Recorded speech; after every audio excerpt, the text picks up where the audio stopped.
ஜெபம் பண்ண கடவோம்.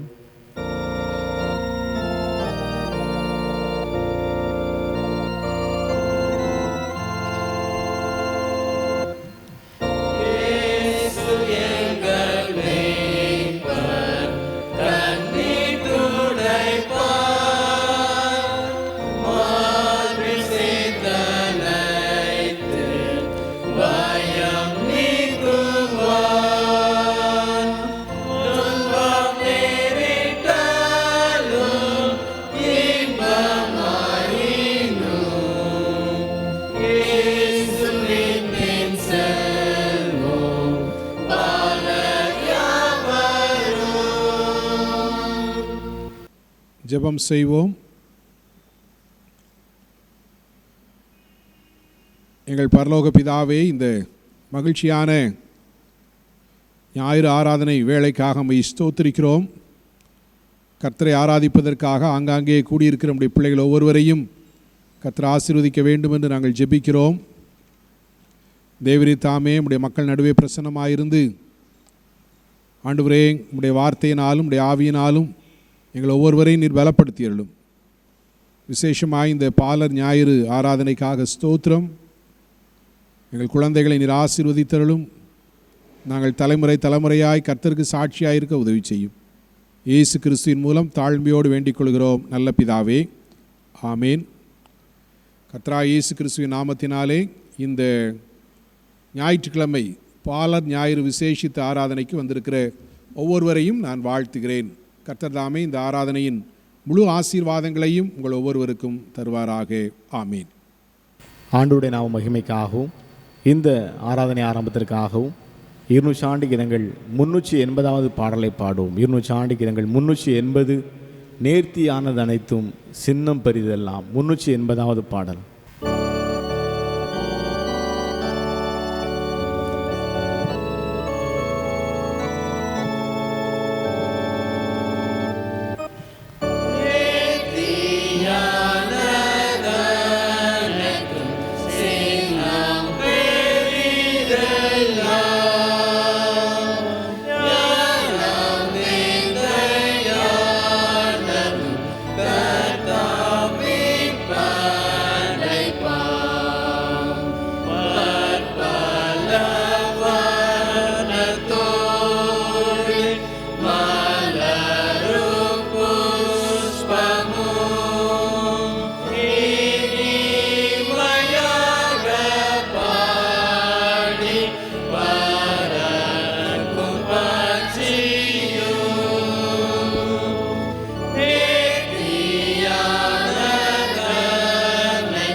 துன்மார்க்கன் தான் செய்த துன்மார்க்கத்தை விட்டு விலகி நியாயத்தை மீதியும் செய்வானாகில் அவன் தன் ஆத்மாவை பிழைக்க பண்ணுவான்.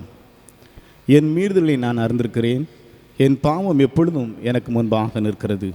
என் பாவங்களை பாணாதபடிக்கு நீர் உமது முகத்தை மறைத்து என் அக்கிரமங்களையெல்லாம் நீக்கியருளும். தேவனுக்கு ஏற்கும் பலிகள் நொறுங்குண்ட ஆவிதான். தேவனே, நொறுங்குண்டதும் நறுங்குண்டதுமான இருதயத்தை நீர் புறக்கணீர். உங்கள் வஸ்திரங்களை அல்ல, உங்கள் இருதயங்களை கிழித்து உங்கள் தேவனாகிய கர்த்தரிடத்தில் திரும்புங்கள். அவர் இரக்கமும் மன உருக்கமும் நீடிய சாந்தமும் மிகுந்த கிருபையும் உள்ளவர். அவர் தீங்குக்கு மனசாபப்படுவதுமாயிருக்கிறார். மனம் திரும்புங்கள், பரலோக ராஜ்யம் சமீபித்திருக்கிறது. நமக்கு பாவமில்லை என்போமானால் நம்மை நாமே வஞ்சிக்கிறவர்களாக இருப்போம். சத்தியம் நமக்குள் இராது. நம்முடைய பாவங்களை நாம் அறிக்கையிட்டால் பாவங்களை நமக்கு மன்னித்து எல்லா நியாயத்தை நீக்கி நம்மை சுத்திகரிப்பதற்கு கர்த்தர் உண்மையும் நீதியும் உள்ளவருமாயிருக்கிறார். பிரியமான சகோதரரே, நம்முடைய பரமபிதாவாகிய சர்வ வல்லமையுள்ள தேவனுடைய அளவில்லாத தயவினாலும் இரக்கத்தினாலும் பாவ மன்னிப்பை பெறுவதற்காக நாம் செய்த பலவிதமான பாவங்களையும் அக்கிரமங்களையும் அவர் சந்நிதியில் மாயமாய் மறைத்து கொள்ளாமல் பணிவும் தாழ்மையும் துக்கமும் கீழ்ப்படிதலும் உள்ள இருதயத்தோடு அறிக்கையிட வேதவசனம் பற்பல வாக்கியங்களில் நம்ம ஏவுகிறது. நாம் எக்காலத்திலும் தேவனுக்கு முன்பாக நம்முடைய பாவங்களை மனத்தாழ்மையாய் அறிக்கையிட வேண்டுவதுமன்றி அப்படி திருக்கரங்களினாலே நாம் பெற்றுக்கொண்ட மேன்மையான உபகரணங்களுக்காக ஸ்தோத்திரம் செலுத்தவும் மிகவும் சிறந்தவருடைய புகழை பிரசாபம் பண்ணவும் அவருடைய மகா பரிசுத்த வசனத்தை கேட்கவும் நம்முடைய சரீரத்திற்கும் ஆத்மாவுக்கும் தேவையானவர்களுக்காக வேண்டிக் கொள்ளவும் நாம் கூடி வந்திருக்கிற இத்தருணத்தில் பாவங்களை அறிக்கையிடுவது நம்முடைய விசேஷித்த கடமையாக இருக்கிறது. ஆகையால் இங்கே இருக்கிற நீங்கள் யாவரும் சுத்த இருதயத்தோடும் தாழ்ந்த சத்தத்தோடும் பரம கிருபாசன தன்னையில் என்னோடு கூட சேர்ந்து நான் சொல்கிற பிரகாரம் சொல்ல உங்களை வேண்டிக் கொள்கிறேன். பொதுவான பாவரிக்கை ஜெபத்தை நாம் யாவரும் சேர்ந்து ஏறெடுப்போம். சர்வ வலை மீது இருக்குமில்ல பிதாவே, தப்பிப்போன ஆடுகளைப் போல நாம் வழி வளைந்து போனோம். எங்கள் இதயத்தின் யோசனைகளுக்கு விருப்பங்களுக்கு மீறாக நடந்ததோ ஒரு பரிசுத்த கரும்பை குருந்தமாய் குற்றம் செய்தோம். செய்யத்தக்கவில்லை செய்யாமல் செய்தகாவலை செய்து வந்தோம். எங்களுக்கு சுகமே இல்லை. ஆனாலும் ஆண்டவரே, தேவரின் கர்த்தனாகிய இயேசு கிறிஸ்து மூலமாய் மனிதருக்கு அளித்து செய்த வாக்குத்தத்தத்தின்படியே நிர்வாகியமுள்ள குற்றவாளிகள் எங்களுக்கு இறங்கும். தப்புதங்களை இருக்க எங்கே பொறுமையாயிரும். பாவத்தின் மீது சீர்படுத்தும். மிகவும் இரக்கமுள்ள பிதாவே, உம்முடைய பரிசுத்த நாமத்துக்கு மகிமையுண்டாகும்படி நாங்கள் தேவ பக்தியும் நீதியும் தெளிந்தெல்லாம் இணைந்து வர இயேசு கிறிஸ்து நிமித்தம் எங்களுக்கு கிருபை செய்தருளும். ஆமென். நாம் யாவரும் சேர்ந்து கர்த்தருடைய ஜெபத்தை நாம் ஏறெடுப்போம். பரமண்டலில் இருக்கிற எங்கள் பிதாவே, உம்முடைய நாமம் பரிசுத்தப்படுவதாக, உம்முடைய ராஜ்யம் வருவதாக, உம்முடைய சித்தம் பரமண்டலத்திலே செய்யப்படுகிறது போல பூமியிலும் செய்யப்படுவதாக. அன்றுள்ள அப்பத்தை எங்களுக்கு தாரும். எங்களுக்கு சம்மணிக்கிறது போல எங்கள் குற்றங்களையும் மன்னியும். எங்களை சோதனைக்கு பேசியப்படாமல் ராஜ்யமும் வல்லமையும் மகிமையும் இரண்டை மடுவைகளே.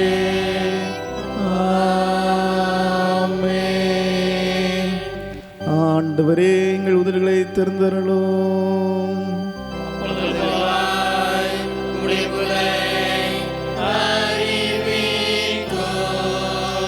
தேவனே, எங்களை ரட்சிக்க விரைவாய் வாரும்.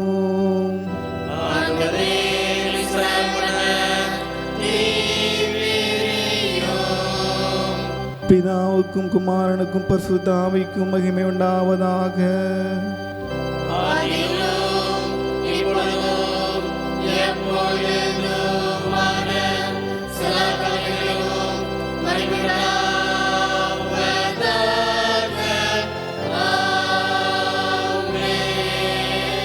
கர்த்தரை துதியுங்கள்.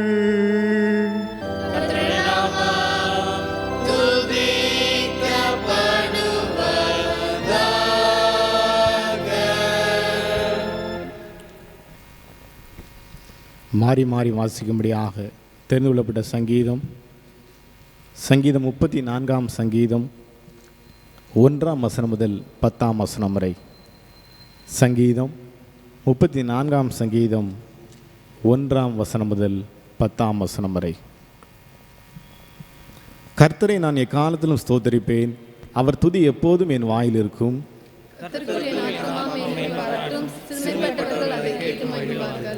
என்னோடே கூட கர்த்தரை மகிமைப்படுத்துங்கள். நாம் ஒருமித்து அவர் நாமத்தை உயர்த்துவோமாக.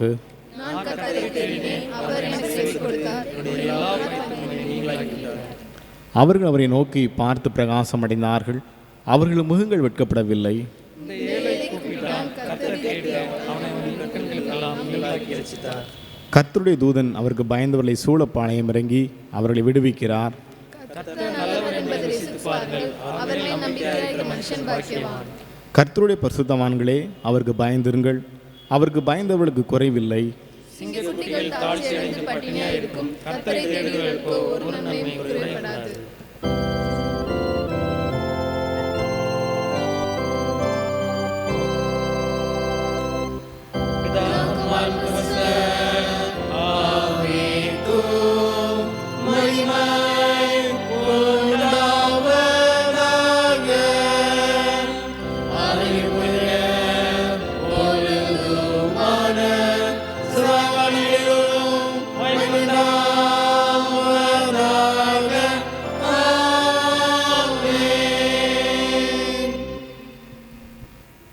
நம்முடைய விசுவாச பிரமாணத்தை நாம் யாவரும் சேர்ந்து அறிக்கை செய்வோம். வானத்தையும் பூமியையும் படைத்த சகல பிதாவாகிய தேவனை விசுவாசிக்கிறேன். ஒரே குமாரனாகிய பிதாவை விசுவாசிக்கிறேன். அவர் பரிசுத்த ஆவியாலே கன்னியாவிலிருந்து பிறந்தார்.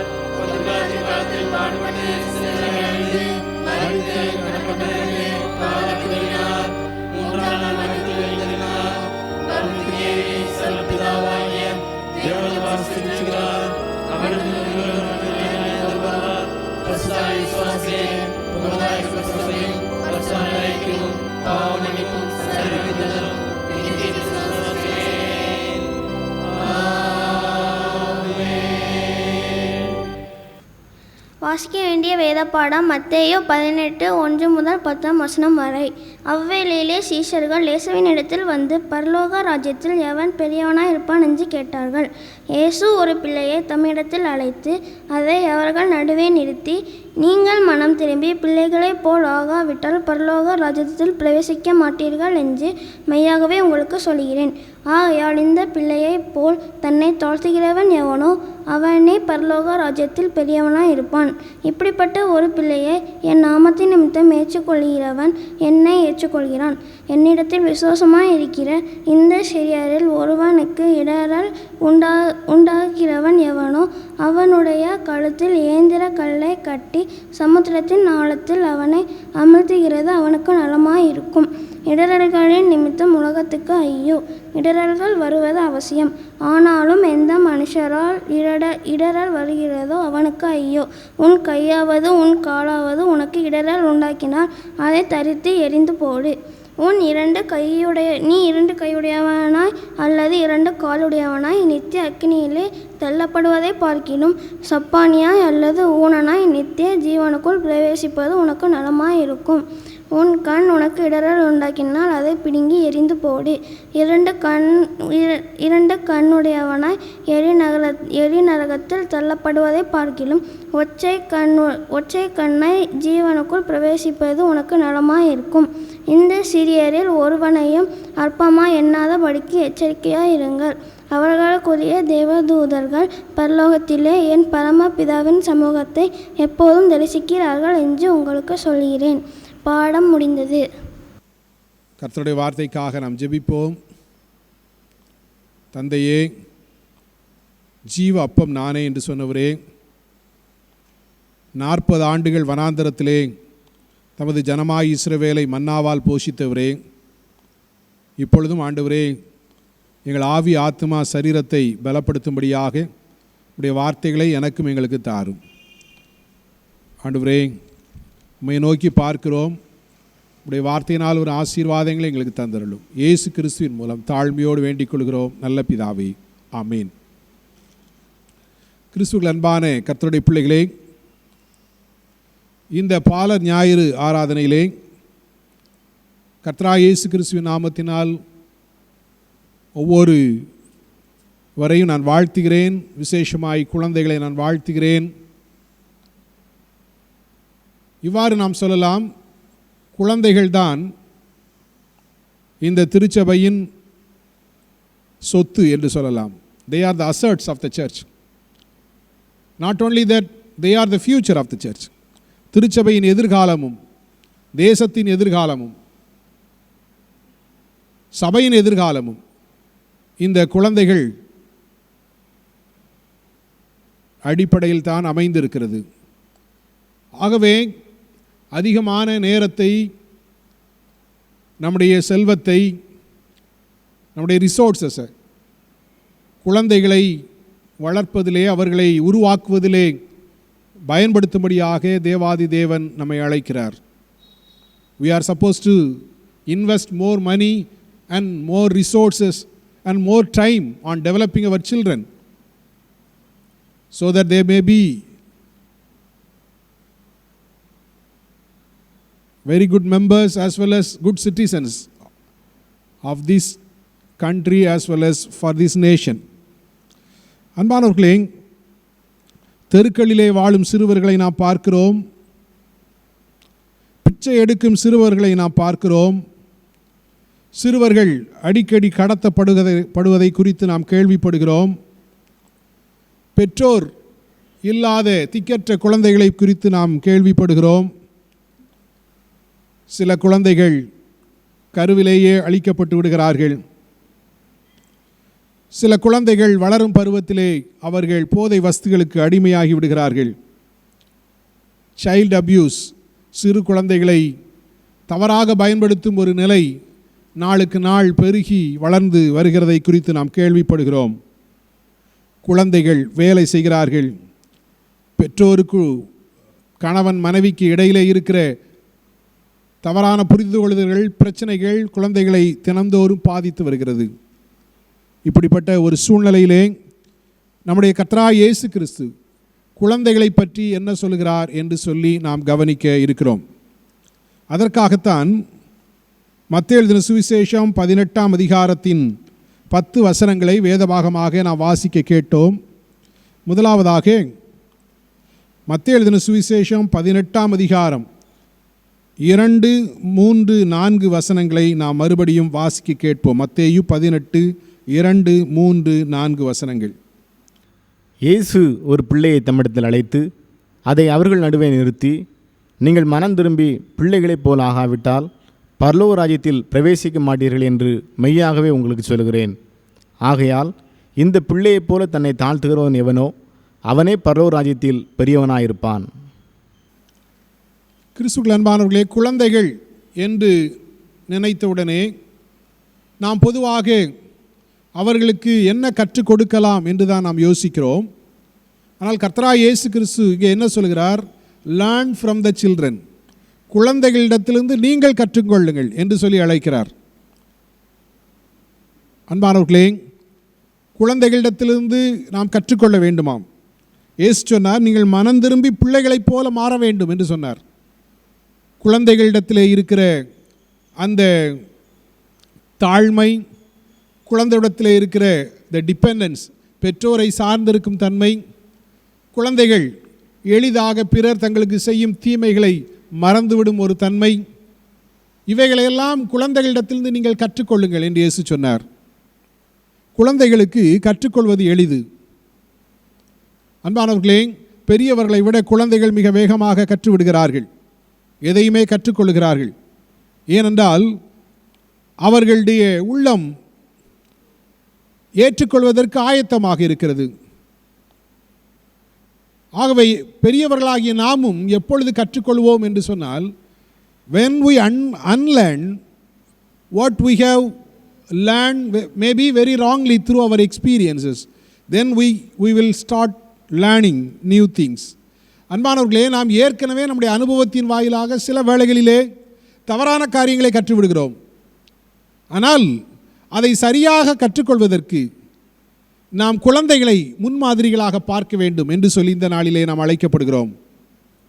வேத புத்தகத்திலே 2 ராஜாக்கள் 5ஆம் அதிகாரத்திலே எலிசா நாகமானை குஷ்டம் சுகமாவதற்கு எலிசா என்ற தீர்க்கதரிசியை ஆண்டவர் பயன்படுத்தியதை குறித்து நாம் வாசிக்கிறோம். கிறிஸ்துவுக்குள் அன்பானவர்களே, அந்த மனிதன் குணமாக்கப்படுவதற்கு ஒரு சிறு பெண் காரணமாக இருந்தாள் என்று சொல்லி நாம் சொல்கிறோம். அப்படித்தான் நாம் வாசிக்கிறோம். அந்த சிறு பெண் சொல்வதை நாகமான் நம்ப வேண்டிய அவசியப்பட்டது. அந்த சிறுபெண் சொன்னாள், இந்த நாகமானுக்கு குஷ்டம் இருக்கிறது, என்னுடைய எஜமானுக்கு குஷ்டம் இருக்கிறது, அவர் என்னுடைய தேசத்திற்கு சென்றால் அங்கே எலிசா என்ற ஒரு தீர்க்கதரிசி இருக்கிறார், அவரால் அந்த குஷ்டரோகத்தை சுகமாக்க முடியும் என்று சொன்னாள்.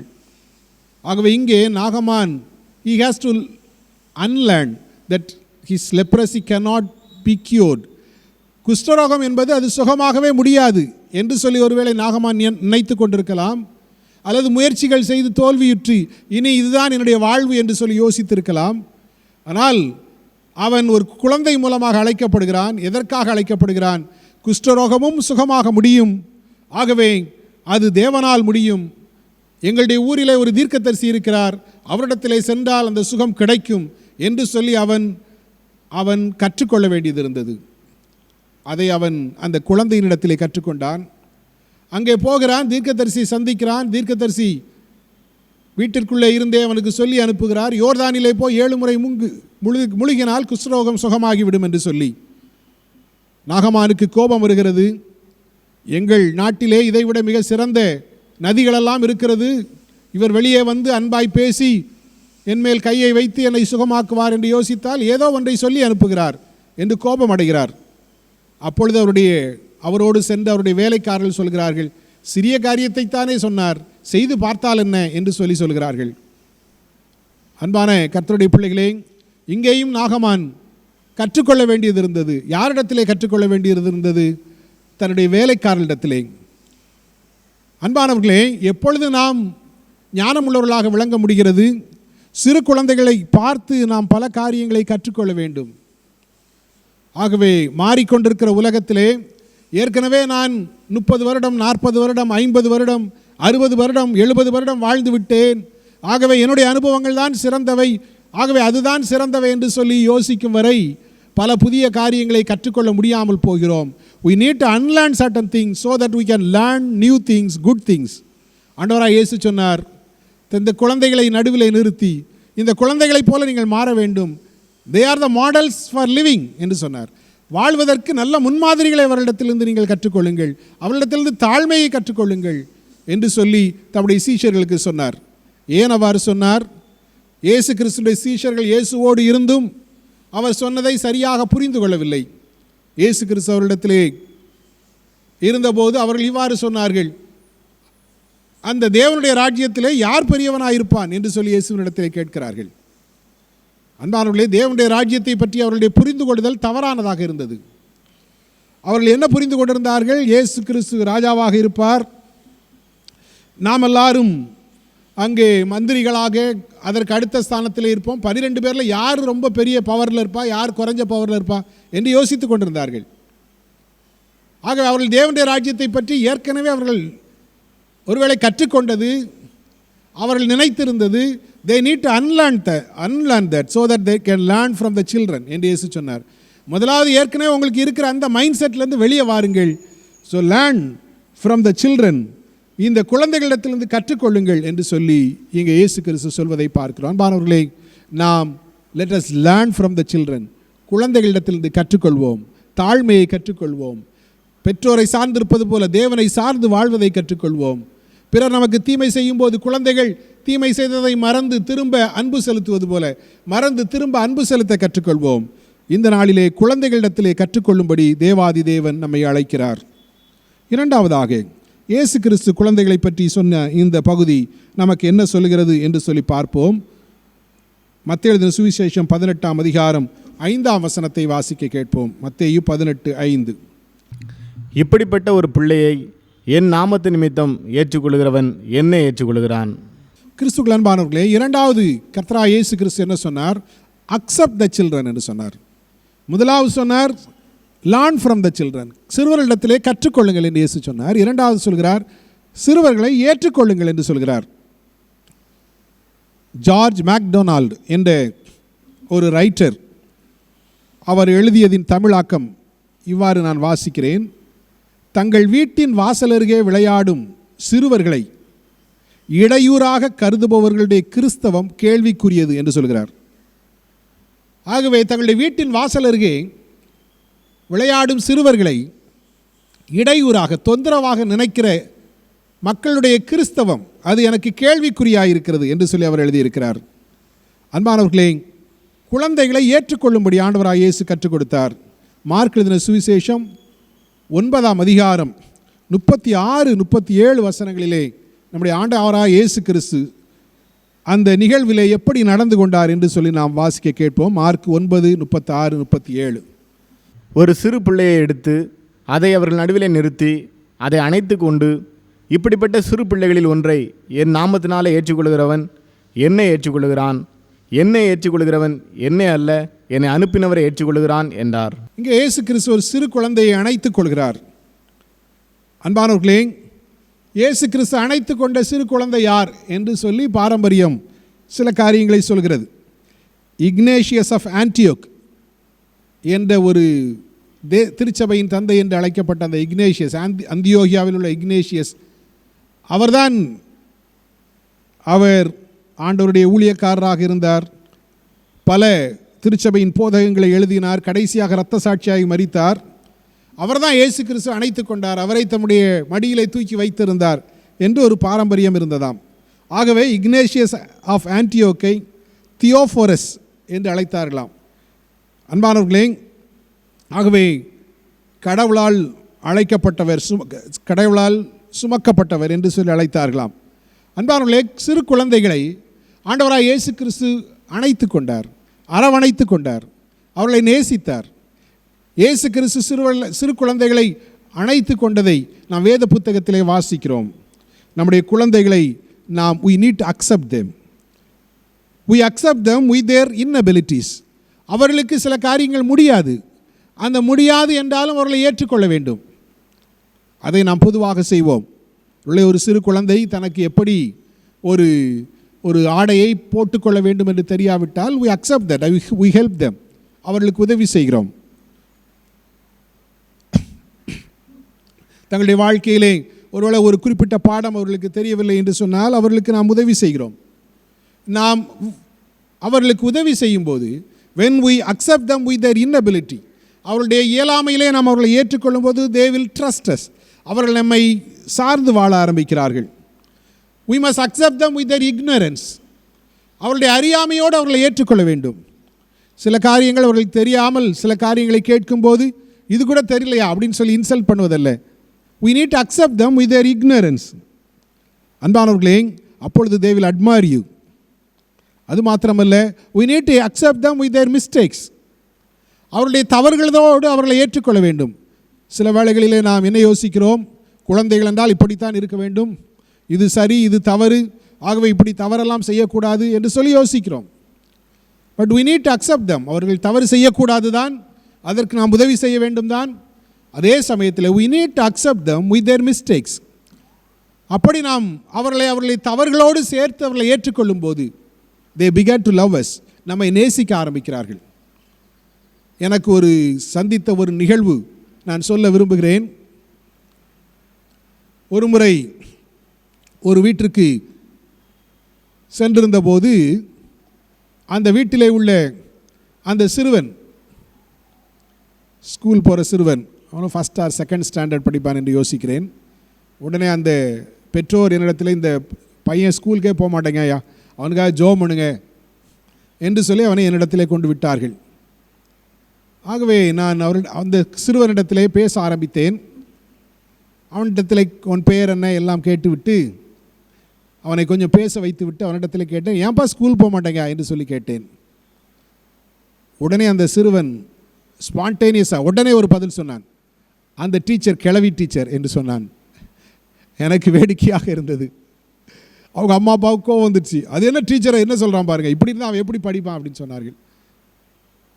நான் அவனிடத்தில் சொன்னேன், இல்லைப்பா பெரியவங்க நல்லா சொல்லி கொடுப்பாங்க, நீ நாளைக்கு ஸ்கூல் போகிறா, ஸ்கூல் போயிட்டு வந்த உடனே எனக்கு ஃபோன் பண்ணி ஐயா நான் ஸ்கூல் போயிட்டேன் வந்துட்டேன் அப்படின்னு சொல்லணும், சரியா என்று சொல்லி கேட்டேன் என்று சொன்னேன். அவனுக்கு ஒரே சந்தோஷம்.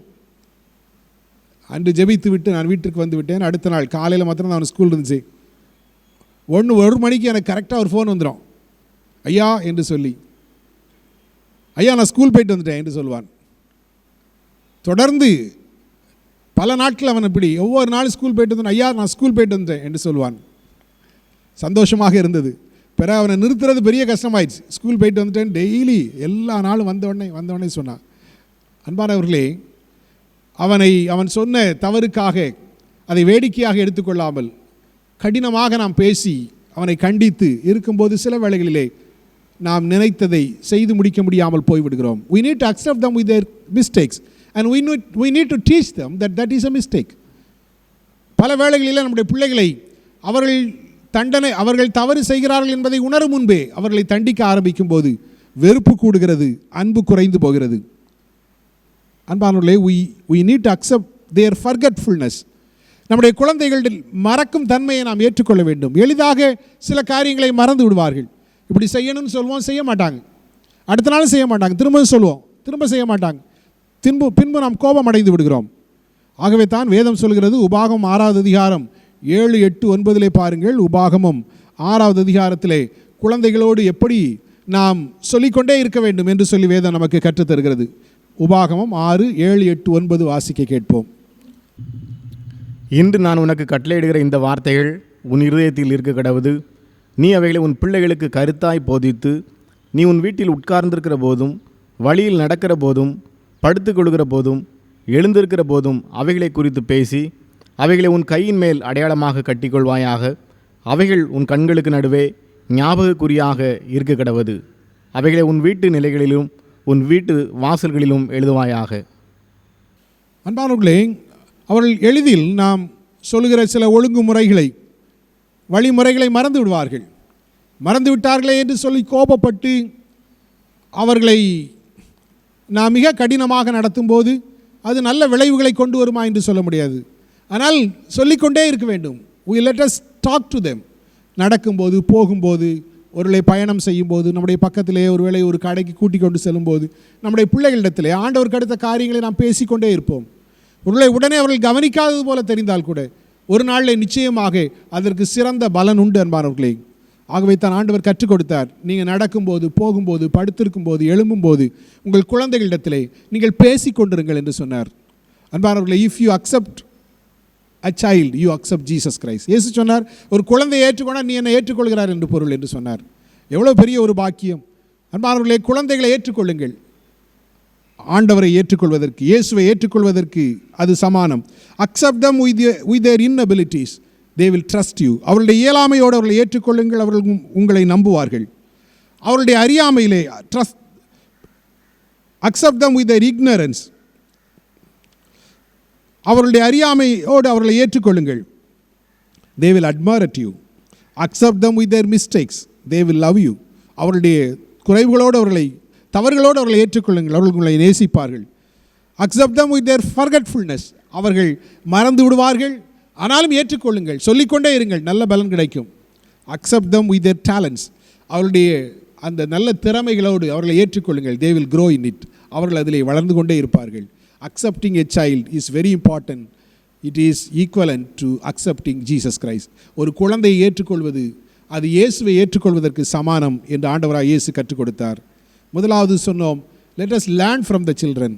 குழந்தைகளிடத்திலிருந்து நாம் கற்றுக்கொள்வோம் என்று சொன்னோம். இரண்டாவது நாம் சொல்கிறோம், இயேசு சொன்னார் குழந்தைகளை ஏற்றுக்கொள்வோம் என்று சொன்னார்.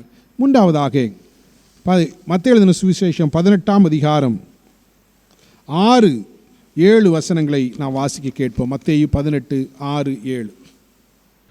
என்னிடத்தில் விசுவாசமாக இருக்கிற இந்த சிறியரில் ஒருவனுக்கு இடரல் உண்டாக்குகிறவன் எவனோ அவனுடைய கழுத்தில் எந்திரக்கல்லை கட்டி சமுத்திரத்தின் ஆழத்திலே அவனை அமிழ்த்துகிறது அவனுக்கு நலமாயிருக்கும். இடர்களின் நிமித்தம் உலகத்துக்கு ஐயோ, இடரல்கள் வருவது அவசியம், ஆனாலும் எந்த மனுஷனால் இடரல் வருகிறதோ அவனுக்கு ஐயோ. அன்பானவர்களே, இவ்வாறு சொல்லலாம். ஆண்டவராக இயேசு கிறிஸ்து சொன்ன சிறுவர்களை குறித்து சொன்னதிலே, never be a stumbling block for them, அவர்களுக்கு இடரல் உண்டாக்காதிருப்போம். அவர்களிடத்திலே கற்றுக்கொள்வோம், அவர்களை ஏற்றுக்கொள்வோம். மூன்றாவதாக அவர்களுக்கு இடரல் உண்டாக்காதிருப்போம், அவர்கள் தவறி போவதற்கு காரணமாகாதிருப்போம். அன்பானவர்களே, யூதர்கள் இவ்வாறு நம்பினார்கள், பாவத்திலே பெரிய பாவம் இன்னொருவரை பாவம் செய்ய வைப்பது என்று சொல்லி. எந்திரக்கல் என்பதற்கு மூலோஸ் ஒனிக்கோஸ் என்ற ஒரு வார்த்தை பயன்படுத்தப்பட்டிருக்கிறது. மூலோஸ் என்றால் எந்திரக்கல், ஆனால் ஒனிக்கோஸ் என்றால் டாங்கி என்று பொருளாம். அதாவது அந்த காலத்தில் நம்ம வீடுகளில் ஒரு திருகல் இருக்கும். ஆகவே திரிக்கக்கூடியது, மாவு திரிக்கக்கூடியதை உள்ளே போட்டு திருகல் வைத்து திரிக்கிறார்கள். அது வீட்டில் கையை வச்சே சுற்றிடலாம். ஆனால் இங்கே அப்படிப்பட்ட திருகலை பற்றி இயேசு சொல்லலையாம். கிராமங்களில் கழுதையை வச்சு பெரிய கல்லை சுற்றி திரிச்சாங்களாம். கல்லை திரித்தார்கள். அந்த பயிர்களை போட்டு பெரிய கல்லை, மனிதனால் சுத்த முடியாத கல்லை கழுதைகளை கட்டி அதை சுற்றி வர வைத்தார்களாம். அதனால் இயேசு சொன்னார், இடர்ல உண்டாக்குறவனுக்கு என்ன செய்யணும்னு சொன்னால், இந்த சாதாரண எந்திர கல் இல்லை, பெரிய அந்த கழுதை கட்டி இழுக்கிற மாதிரி பெரிய கல்லை அவன் கழுத்தில் கட்டி சமுத்திரத்தின் ஆழத்திலே அவன் திரும்பி வராமல் அங்கே போட்டு அதோடு அவன் முடிந்து போய்விட வேண்டும் என்று சொன்னார். அன்பான கர்த்தருடைய பிள்ளைகளே, ஆண்டவராக இயேசு கிறிஸ்து சிறு குழந்தைகளுக்கு இடையூறாக இருக்கிறவர்கள், சிறு குழந்தைகளை தன்னிடத்தில் வருகிறதற்கு தடை பண்ணுகிறவர்களை இயேசு கிறிஸ்து கடிந்து கொண்டார், அதட்டினார் என்று சொல்லி வேதத்தில் வாசிக்கிறோம். மார்க் எழுதின சுவிசேஷம் 10ஆம் அதிகாரம் 13-14 வசனங்களை வாசிக்க கேட்போம். மார்க்கு 10ஆவது அதிகாரம் 13-14 வசனங்கள். அப்பொழுது சிறு பிள்ளைகளை அவர் தொடும்படிக்கு அவர்களை அவரிடத்தில் கொண்டு வந்தார்கள். கொண்டு வந்தவர்களை சீஷர்கள் அதட்டினார்கள். இயேசு அதை கண்டு விசனம் அடைந்து, சிறு பிள்ளைகளிடத்தில் வருகிறதற்கு இடம் கொடுங்கள், அவர்களை தடை பண்ணாதிருங்கள், தேவனுடைய ராஜ்யம் அப்படிப்பட்டவர்களுடையது. இங்கே இயேசு கிறிஸ்து சில தாய்மார் தங்களுடைய குழந்தைகளை இயேசுவினிடத்தில் கொண்டு வருகிறார்கள். இயேசுனுடைய சீடர்கள், ஒருவேளை இயேசு ரொம்ப டயர்டாக இருக்கிறாரு, எக்ஸாஸ்ட் ஆகிட்டார், அவரை தொந்தரவு பண்ணாதங்கன்னு சொல்லும்போது இயேசு சொன்னார், சிறுவர்கள் என்னிடத்தில் வருகிறதற்கு தடை பண்ணாதிருங்கள் என்று சொல்லி இயேசு சொல்வதை நாம் பார்க்கிறோம். அன்பானவர்களே, ஆகவே இடரல் உண்டாக்குவது ஒரு விதமாக தடை பண்ணுவது என்று சொல்லலாம். சிறு குழந்தைகள் நம்முடைய சொற்களையோ நம்முடைய செயலையோ பார்த்து அவர்கள் தவறான வழிக்கு சென்று விடக்கூடாது என்பதை இயேசு கிறிஸ்து மிகவும் நிச்சயமாய் உறுதியாய் சொன்னார். ஒரு முறை ஒரு ஆன்மீக கூட்டம் ஒன்றிலே பல ஆண்டுகள் கழித்து ஒரு நல்ல நண்பரை நான் சந்தித்தேன். அவரிடத்திலே நான் பேசி கொண்டிருந்த போது அவருடைய சிறிய மகன் இடையிடையே சில கேள்விகள், சில காரியங்கள் கேட்டு அவரை தொந்தரவு செய்தான். உடனே அவர், ஏன் தொந்தரவு செய்கிறாய் என்று சொல்லி கொஞ்சம் சவுண்டாக கேட்டார். உடனே அந்த சிறுவன் தகப்பனாரை பார்த்து சொன்னான், நீங்களும் அம்மாவும் நாங்கள் படுத்த பிறகு அசிங்கமான படமெல்லாம் பார்க்கிறீர்கள், நான் அங்கிள்கிட்ட சொல்லி கொடுத்துருவேன் என்று சொன்னான். அவருக்கு என்ன செய்வதென்று தெரியவில்லை, வெட்கத்தால் தலை குனிந்து கொண்டார். அன்பானவர்களே, நம்முடைய குழந்தைகள் நம்மை கவனிக்காதது போல இருக்கலாம், ஆனால் நாம் பேசும் வார்த்தைகள் அவர்கள் கவனிக்கிறார்கள். நம்ம வொக்கபுலரிஸ் அவங்க பயன்படுத்துகிறாங்க. நம்ம கெட்ட வார்த்தை சொன்னால் அதை அப்படியே சொல்லுவாங்க. நம்ம என்ன செய்கிறோமோ அதை செய்கிறாங்க. நம்ம மதுபானம் பண்ணினால் அதையும் கற்றுக்கொண்டு விடுவார்கள். நாம் கணவன் மனைவியும் டெய்லி சண்டை போட்டால் அவர்கள் அப்பொழுதும் சண்டை போடுவார்கள், பிறகும் சண்டை போடுவார்கள். அன்பானவர்களே, we become a stumbling block. அவர்கள் ஆண்டவருக்குள்ளே வளருவதற்கு நாம் ஒரு தடைக்கல்லாய் மாறி போகிறோம். நாம் அசுத்தமான காட்சிகளை தொலைக்காட்சியிலேயோ நம்முடைய மொபைல்லையோ நாம் பார்த்து கொண்டிருந்தால் ஒருவேளை அவங்க பார்க்கல நம்ம நினைக்கலாம், அவர்கள் கவனிக்கவில்லை என்று சொல்லி யோசிக்கலாம். அவர்கள் கவனிக்கிறார்கள். அன்பானவர்களே, நாம் எதை செய்கிறோமோ அதை அவர்கள் மிக அழுத்தமாக அதிகமாக செய்து விடுவார்கள். அப்பொழுது நாம் அவர்களுக்கு இடரல் உண்டாக்குகிறவர்களாக மாறிவிடுகிறோம். அவர்களை தேவனுடைய ராஜ்யத்துக்கு தடை செய்கிறவர்களாக மாறிவிடுகிறோம். தேவாதி தேவன் இந்த நாளிலே நம்மை நினைவுபடுத்துகிறார், உங்களுடைய குழந்தைகளுக்கு இடரல் உண்டாக்காதீர்கள் என்று சொல்லி. நாம் காலையில் எழுந்தவுடனே வேதத்தை வாசிக்காமல் நேர நியூஸ் பேப்பரை போய் பார்த்தா அதையும் குழந்தைகள் பார்க்கிறார்கள். வேதத்தை வாசித்தால் அவர்களும் வாசிக்க ஆரம்பிக்கிறார்கள், ஜெபித்தால் அவர்களும் ஜெபிக்கிறார்கள், ஆலயத்துக்கு வந்தால் அவர்களும் ஆலயத்துக்கு வர ஆரம்பிக்கிறார்கள். ஒருவேளை சிறு குழந்தைகளாக இருக்கும்போது நம்முடைய சுபாவங்கள் அதிகம் பாதிப்பது போல இருக்காது. ஆனால் நாட்கள் செல்ல செல்ல என்னுடைய தகப்பனார் இப்படித்தான், என்னுடைய தாயார் இப்படித்தான் என்று சொல்லி சிலர் அதன் நிமித்தமாக, ஒருவேளை பெற்றோர் நிமித்தமாக, அல்லது என்னுடைய ஆசிரியர் இப்படித்தான் இருந்தார், எங்கள் ஊரில் பெரியவர்கள் இப்படித்தான் இருந்தார்கள் என்று சொல்லி பெற்றோர்கள், ஆசிரியர்கள், திருச்சபையிலே முன்னால் நிற்கிறோம் என்று யோசிக்கிற மக்கள், இவர்களை எல்லாம் பார்க்கும்போது சிறு குழந்தைகள் கற்றுக்கொள்கிறார்கள். அவர்கள் நம்மிடத்திலிருந்து என்ன கற்றுக்கொள்கிறார்கள் என்பதை குறித்து நாம் மிகுந்த கவனமாக இருப்பது மிக நல்லது. தவறான காரியங்களை, தவறான வார்த்தைகளை கற்றுக்கொண்டால், வீட்டிலே பலவிதமான விமர்சனங்கள் செய்யும்போது, ஒருவேளை ஒரு உறவினரை குறித்து தவறாக பேசும்போது பிள்ளைகள் கேட்கிறார்கள், அந்த வெறுப்பை அவர்கள் காண்பிக்கிறார்கள். ஒருவேளை ஒரு ஊழியரை குறித்து, ஒரு திருச்சபையை குறித்து தவறாக பேசும்போது அவர்கள் அதை கேட்கிறார்கள். ஆண்டவர் மேலுள்ள அன்பு, திருச்சபையின் மேலுள்ள அன்பு, கடவுளுடைய ஊழியக்காரர்கள் மேலுள்ள அன்பு குறைந்து போக ஆரம்பிக்கிறது. we become a stumbling block for our children. பல வேளைகளிலே நம்முடைய குழந்தைகளுக்கு இடையூறாய் நாம் மாறுகிறோம். இயேசு சொன்னார், இடர்ல் உண்டாக்காதே என்று சொன்னார்.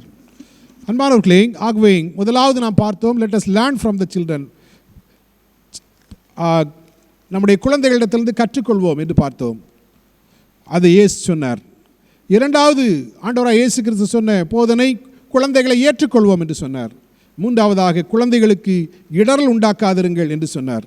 நான்காவதாக 18வது அதிகாரம் 10வது வசனத்தை வாசிக்க கேட்போம். மத்தேயு 18:10. இந்த சிறியரில் ஒருவனையும் அற்பமாய் எண்ணாதபடிக்கு எச்சரிக்கையாயிருங்கள். அவர்களுக்குரிய தேவதூதர்கள் பரலோகத்திலே என் பரமபிதாவின் சமூகத்தை எப்போதும் தரிசிக்கிறார்கள் என்று உங்களுக்கு சொல்லுகிறேன்.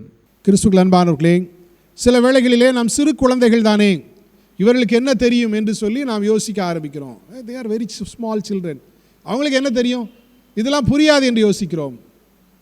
சில காரியங்கள் அவர்களுக்கு விளங்காது என்று சொல்லி யோசிக்கிறோம்.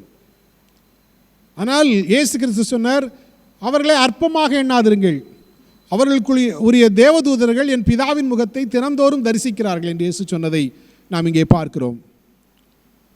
ஒரு முறை ஒரு இல்லத்திற்கு சென்றிருந்த போது அந்த பெற்றோர் தங்களுடைய வேலைகளையும் ஒருவேளை ஊழியராகி என்னை உபசரிப்பதற்கும் அங்கும் இங்கும் போய் கொண்டிருந்த போது குழந்தைகள் அங்கங்கே நின்று கொண்டிருந்தார்கள். ஒரு சிறிய பெண் குழந்தை, ஒரு 1வது வகுப்பு அல்லது அந்த ரேஞ்சில் படிக்கிற ஒரு சின்ன பிள்ளை, அதை நான் தூக்கி என்னுடைய மடியில் வைத்து கொண்டு அதனிடத்திலே பேசினேன். அப்பொழுது அந்த குழந்தை திடீரென்று ஒரு கம்ப்ளைண்ட் பண்ணினது என்னிடத்திலே. என்ன சொன்னது என்று சொன்னால், ஐயா, எங்கள் அப்பா எங்கள் வீட்டு காம்பவுண்ட் வாலில் எங்கள் அண்ணன் பேரை தான் எழுதியிருக்காங்க, என் பேரை எழுதலை என்று சொன்னது. எனக்கு தூக்கி வாரி போட்டு விட்டது. அப்போ உடனே அந்த தகப்பனாரை கூப்பிட்டு சொன்னேன், நீங்கள் ஏன் அந்த தம்பி பேரை எழுதிட்டு இந்த சின்ன பொண்ணு பேரை எழுதாம விட்டீங்களா என்னன்னு கேட்டேன். என்னன்னாலும் பையன்லாம் என்று சொன்னார். பாருங்கள், அவர் ஏதோ பையன்னு சொல்லி எழுதியிருக்கிறார், அந்த பிள்ளைக்கு ஒழுங்காக வாசிக்க தெரியுமான்னு எனக்கு சந்தேகம். ஆனால் அதுக்கு தெரிஞ்சு போச்சு என் பேர் இல்லைன்று. ஆகவே அது போதகர் கொஞ்சம் அன்பாக பேசணும்னு சொல்லுது, என் பேரை எங்கள் அப்பா எழுதலைன்னு சொல்லுது. அன்பானவர்களே, நம்முடைய குழந்தைகளை நாம் அற்பமாக எண்ணிவிட முடியாது. ஆகவே they are a bundle of possibilities என்று சொல்லலாம். அவர்களுக்குள்ளே பெரிய ஒன்று அடங்கி இருக்கிறது, பெரிய ஒரு எதிர்காலம் அடங்கி இருக்கிறது. அதில் சிலர் மிஷனரிகளாக செல்வார்கள், உங்கள் குழந்தைகளில் சிலர் போதகர்களாக மாறுவார்கள், உங்கள் குழந்தைகளில் சிலர் அறிவியலாளர்களாக சயின்டிஸ்டாக மாறுவார்கள், உங்கள் குழந்தைகளில் சிலர் பெரிய தலைவர்களாக பொறுப்பிற்கு வருவார்கள், சிலர் IAS IPS ஆஃபீஸர்ஸ்களாக வருவார்கள், இந்த தேசத்தில் உயர்ந்த இடத்திற்கு வருவார்கள். அவர்கள் எப்படி வருவார்கள் என்று உங்களுக்கு தெரியாது, அவர்கள் எப்படி வருவார்கள் என்று ஆசிரியர்களுக்கு தெரியாது. But we must know that every child is very precious. ஒவ்வொரு குழந்தை மிக சிறப்பானது என்று சொல்லி அதை வேல்யூ பண்ணுவதற்கு பழக வேண்டும் என்று இயேசு சொன்னார். அவர்களை அற்பமாக எண்ணாதே என்று சொன்னார். ராமேஸ்வரத்திலே அப்துல் கலாமுக்கு கற்றுக் கொடுத்த ஆசிரியருக்கு அவர் ஒரு பிரசிடெண்டாக வருவார் என்று தெரிந்திருக்காது. அன்பானவர்களே, ஆகவே பெரிய தலைவர்கள் உருவாகும் போது அவர்கள் குழந்தை பருவத்திலே ஒருவருக்கும் தெரிந்திருக்க. தாமஸ் ஆல்வா எடிசன் ஸ்கூலில் சேர்ந்தபோது அவனுடைய ஆசிரியர் அவனை முட்டாள் என்று சொன்னார்கள். அவர்களுக்கு தெரியாது. He became the most influential person from 1000 to 2000. Times of India எடுத்த கணக்கெடுப்பில் 1000 2000 வருஷம் வரை உள்ளதில் நிறையா பேரை பாதித்த மனிதர் யார் என்று சொன்னால் தாமஸ் ஆல்வா எடிசன் என்று சொல்லி முதலிடம் அவருக்கு கொடுத்தது. ஆனால் அவர் பள்ளியிலே பரிகசிக்கப்பட்டு வீட்டுக்கு அனுப்பப்பட்டவர். ஸ்கூல் போமாட்டேன்னு சொன்னார். அவருடைய ஆசிரியருடைய அவரை அற்பமாக எண்ணினபடினால், அவரை கேலி பண்ணதுனால. அன்பான கர்த்தருடைய பிள்ளைகளே, ஆகவே நமக்கு முன்னால் இருக்கிற ஒரு குழந்தை, அதற்குள்ளே என்ன அடங்கி இருக்கிறது என்பது நமக்கு தெரியாது. அதற்குள்ளே எவ்வளவு பெரிய ஞானமும் அதற்குரிய வலிமையும் அதற்குரிய பெரிய எதிர்காலம் அடங்கி இருக்கிறது என்று நமக்கு தெரியாது. ஒருவேளை நம்முடைய தவறாக நடக்கும் சில தலைவர்களை பார்க்கும்போது அவர்களுக்கு ஒரு நல்ல ஆசிரியர் இருந்திருந்தால், நல்ல ஒரு பெற்றோர் இருந்திருந்தால், அவருக்கு இந்த காரியங்களெல்லாம் நிச்சயமாக ஒருவேளை இந்த நாட்களுக்கு மிக பிரயோஜனமான ஒரு தலைவராக இருந்திருப்பார் என்று சொல்லி நாம் நினைக்கக்கூடும். ஆகவே நம்முடைய children, they are a bundle of possibilities. They are the future of the church and the nation. அன்பான கர்த்தருடைய பிள்ளைகளே, ஆகவே தான் ஆண்டவராய் சங்கீத புத்தகத்திலே, சங்கீதங்களின் புத்தகம் 78ஆம் சங்கீதம் 3-6 வரை நாம் வாசிக்க கேட்போம். சங்கீதம் 78 3-6 வரை நாம் வாசிக்க கேட்போம். அவைகளை நாங்கள் கேள்விப்பட்டு அறிந்தோம், எங்கள் பிதாக்கள் அவைகளை எங்களுக்கு தெரிவித்தார்கள். பின்வரும் சந்ததியான பிள்ளைகளுக்கு நாங்கள் அவைகளை மறைக்காமல் கர்த்தரின் துதிகளையும் அவருடைய பலத்தையும் அவர் செய்த அவருடைய அதிசயங்களையும் விவரிப்போம். அவர் யாக்கோபிலே சாட்சியை ஏற்படுத்தி இஸ்ரவேலிலே வேதத்தை ஸ்தாபித்து அவைகளை தங்கள் பிள்ளைகளுக்கு அறிவிக்கும்படி நம்முடைய பிதாக்களுக்கு கட்டளையிட்டார். அன்பானவர்களே, இங்கே நீங்கள் பார்த்தால் பிதாக்கள் எங்களுக்கு சொன்னார்கள், நாங்கள் பிள்ளைகளுக்கு சொன்னோம், அந்த பிள்ளைகள் அவங்க பிள்ளைகளுக்கு சொன்னாங்கன்னு சொல்லி. So the learning is transferred from one generation to another generation. ஆகவே நாம் கற்றுக் கொடுக்கிறோம், நாம் நம்முடைய பெற்றோரிடத்தில் கற்றுக்கொண்டதை நாம் பிள்ளைகளுக்கு கற்றுக் கொடுக்கிறோம், அவர்கள் பிள்ளைகளுக்கு கற்றுக் கொடுக்கிறார்கள். இதில் நாம் சோர்ந்து விடவே கூடாது. நன்மையான காரியங்களை, சிறப்பான காரியங்களை, நல்ல காரியங்களை, அன்பான காரியங்களை நாம் சொல்லி தந்து கொண்டே இருக்க வேண்டும் என்று வேதம் நமக்கு சொல்கிறது. பிள்ளைகளுடைய வாழ்வு மிக ப்ரீஷியஸ். D.L. மூடி என்ற பக்தன் தன்னுடைய முழு நேர பணிக்கு வருவதற்கு ஒரு நிகழ்ச்சி அவரை உந்தி தள்ளியது என்று சொல்கிறார்கள். அவருடைய சரித்திரம் சொல்கிறது. என்னவென்று சொன்னால், ஒரு நாளிலே ஒரு ஞாயிறு பள்ளி ஆசிரியர் அவரை வந்து சந்திக்கிறார். D.L. மூடி நற்செய்தி பணியாளராக மாறும் முன்பு ஞாயிறு பள்ளி பணியைத்தான் அவர் சிறப்பாக செய்தார். முதலாவது பிள்ளைகளை அழைத்து வரும் ஒரு பணி செய்தார். வீடுகளுக்கு போய் வராத பிள்ளைகளை கூட்டிக் கொண்டு வந்து அந்த ஹாலை நிரப்புவார், ஞாயிறு பள்ளியை. அதுதான் அவர் முதல்ல செய்த ஊழியம். ஆக அப்படிப்பட்ட ஊழியத்தை அவர் செய்து கொண்டு பின்பு ஞாயிறு பள்ளி வராத நாட்களில், ஆசிரியர்கள் வராத நாட்களில் உதவி செய்ய ஆரம்பித்தார். அப்படித்தான் கொஞ்சம் கொஞ்சமாய் நற்செய்தி பணியாளராய் மாறினார். ஒரு நாள் அவர் அந்த ஞாயிறு பள்ளியை நடத்தி கொண்டிருக்கிற அந்த நாட்களிலே ஒரு ஞாயிறு பள்ளி ஆசிரியர் ஒரு நாள் வந்து மிகுந்த ஒரு கவலையோடு வேதனையோடு அவரிடத்திலே வந்தார். உடனே மூடி கேட்டார், ஏன் நீங்கள் இப்படி இருக்கிறீர்கள், என்ன நடந்து விட்டது என்று கேட்டார். அப்பொழுது அந்த ஞாயிறு பள்ளி ஆசிரியை சொன்னார்கள், ஆசிரியர் சொன்னார், எனக்கு வந்து லங்ஸ் பாதிக்கப்பட்டு விட்டது, அதில் ஆகவே ரத்தம் வருகிறது என்று சொல்கிறார்கள். My lungs begin to bleed என்று சொல்கிறார்கள். ஆகவே மருத்துவர் நான் ரொம்ப நாள் உயிரோடு இருக்க மாட்டேன்னு சொல்லியிருக்கிறார் என்று சொன்னார். உடனே மூடி கேட்டார், அப்படி உங்களுக்கு பயமா மரணத்தை குறித்து என்று சொல்லி கேட்டார். உடனே அந்த ஆசிரியர் சொன்னார், எனக்கு மரணத்தை குறித்து பயம் இல்லை, என்னுடைய கிளாஸில் கிட்டத்தட்ட 16 பிள்ளைகள் இருக்கிறார்கள், அவர்களுக்கு நிறைய கதைலாம் சொல்லியிருக்கேன், ஆனால் ஒரு நாள் கூட இயேசு கிறிஸ்துவை ஏற்றுக்கொள்ள வேண்டும், அப்பொழுதுதான் பரலோக ராஜ்யத்திற்கு செல்ல முடியும் என்பதை பற்றி நான் சொல்லவில்லை என்று சொல்கிறார். மனம் திரும்புதல் பற்றி நான் சொல்லவில்லை, வாழ்க்கையை கர்த்தருக்கு அர்ப்பணித்தல் பற்றி நான் சொல்லவில்லை என்று சொல்கிறார். உடனே மூடி சொன்னார், அதில் என்ன இருக்குது, இப்போ சொல்லிட வேண்டியதானே என்று சொன்னார். உடனே மூடி ஒரு வாகனம் ஒன்று ஒழுங்கு செய்து 2 பேரும் ஒரு 4-5 வீடுகளுக்கு செல்கிறார்கள். முதல்ல ஒரு வீட்டிற்கு செல்கிறார், அங்கே ஒரு மகள் இருக்கிறாள், அவளிடத்திலே பேசுகிறார். இயேசு கிறிஸ்துவுடைய வாழ்க்கையை அர்ப்பணிக்க வேண்டும், இந்த வயதிலே அர்ப்பணித்தால் ஆண்டவருக்கென்று இந்த உலகத்திலே பயனுள்ளதாக இருப்பாய், அது மாத்திரமல்ல நித்திய ராஜ்யத்தின் பிள்ளையாய் நீ மாறுவாய் என்று சொல்கிறார். அவளுடைய பாவ வழிகளை குறித்து அவளிடத்திலே அந்த ஞாயிறு பள்ளி ஆசிரியர் பேசினார். உடனே அந்த மகள் ஆண்டவராய் இயேசுவை ஏற்றுக்கொண்டாள். இப்படி அவர் ஒரு 4-5 பேரை அன்று பார்க்கிறார். பார்த்த ஒவ்வொரு பிள்ளைகளும் தங்களுடைய வாழ்வை ஆண்டவருக்கு அர்ப்பணிக்கிறார்கள். பிறகு அவருக்கு கொஞ்சம் டயர்டாக இருக்கிற அப்படினால் போய்விடுகிறார். 10 நாட்கள் அந்த பட்டணத்திலே தங்கியிருக்கிறார்.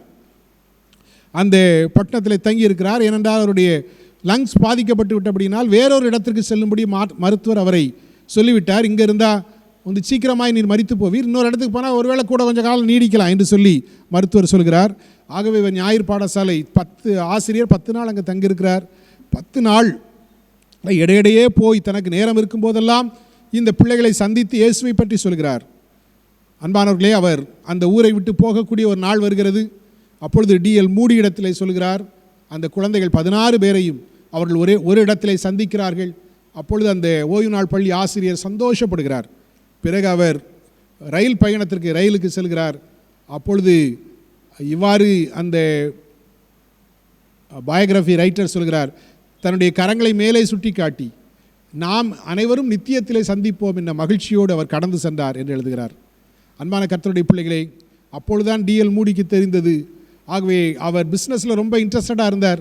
தான் ஒரு பெரிய பிஸ்னஸ் உலகத்தை, பிஸ்னஸ் வேர்ல்டை கட்டுவேன்னு சொல்லி அவர் யோசித்து கொண்டிருந்தார்.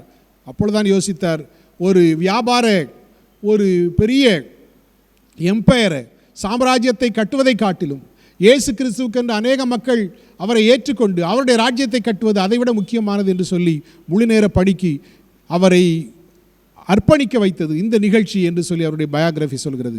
ஒவ்வொரு குழந்தையின் வாழ்வும் மிக முக்கியமானது, மிக அருமையானது. ஆகவே தான் நம்முடைய ஆண்டவராக இயேசு கிறிஸ்து சொன்னார், லேர்ன் ஃப்ரம் தம், அவர்களிடத்திலிருந்து கற்றுக்கொள்ளுங்கள் என்று சொன்னார். அக்செப்ட் தம், அவர்களை ஏற்றுக்கொள்ளுங்கள், அவர்களை ஏற்றுக்கொள்வது என்னை ஏற்றுக்கொள்வதற்கு சமானம் என்று சொன்னார். Don't be a stumbling black for them, அவர்களுக்கு ஒரு இடையூறாக நீங்கள் இராதிருங்கள் என்று இயேசு சொன்னார். Never take them very lightly, அவர்களை அற்பமாக எண்ணாதிருங்கள் என்று சொன்னார். அன்பானவர்களே, நாம் நம்முடைய குழந்தைகளை பாதுகாப்போம், அவர்களை கர்த்தராகிய இயேசு கிறிஸ்துவினுடைய பிள்ளைகளாக வழிநடத்துவோம். அவர்கள் திருச்சபைக்கு, தேசத்திற்கு ஆசீர்வாதமானவர்களாக விளங்குவார்கள். நாம் அமர்ந்தவாறு கண்களை மூடி கர்த்தரை நோக்கி ஜெபிப்போம். அன்பின் ஆண்டவரே, இந்த நாளுக்காக உமக்கு ஸ்தோத்திரம். எங்களுடைய குழந்தைகளுக்காக ஆண்டவருக்கு ஸ்தோத்திரம் செலுத்துகிறோம். அவர்கள் கர்த்தருடைய பிள்ளைகளாய் வளரவும், ஆண்டவருக்கு சாட்சியாய் வாழவும், திருச்சபையின் தூண்களாய், தேசத்தின் நல்ல குடிமக்களாய், தலைவர்களாய் உயரவும் ஆண்டவரே நாங்கள் என்ன செய்ய வேண்டுமோ அதை செய்ய எங்களுக்கு பலன் தாரும். நாங்களும் ஆண்டவரே எங்களுடைய அனுபவத்தினால் நாங்கள் கற்றுக்கொண்ட தவறான காரியங்களிலிருந்து திருந்தி நல்ல காரியங்களை குழந்தைகளிடத்திலிருந்து கற்றுக்கொள்ள தாழ்மையுள்ள இருதயத்தை எனக்கும் எங்களுக்கு தாரும். உடைய வார்த்தைக்காக ஸ்தோத்திரம். திருச்சபையின் குழந்தைகளையும், கேட்டுக்கொண்டிருக்கிற ஒவ்வொரு குழந்தைகளையும், கேட்டுக்கொண்டிருக்கிற பெற்றோரையும் ஆண்டவர் ஆசீர்வதியும். எங்களுடைய குழந்தைகளை கர்த்தருக்கென்று வளர்ப்பதற்கு எனக்கும் எங்களுக்கும் ஆண்டவர் எங்களுக்கு பலன் தாரும். இயேசு கிறிஸ்துவின் மூலம் தாழ்மையோடு வேண்டிக் கொள்கிறோம் நல்ல பிதாவே, ஆமேன்.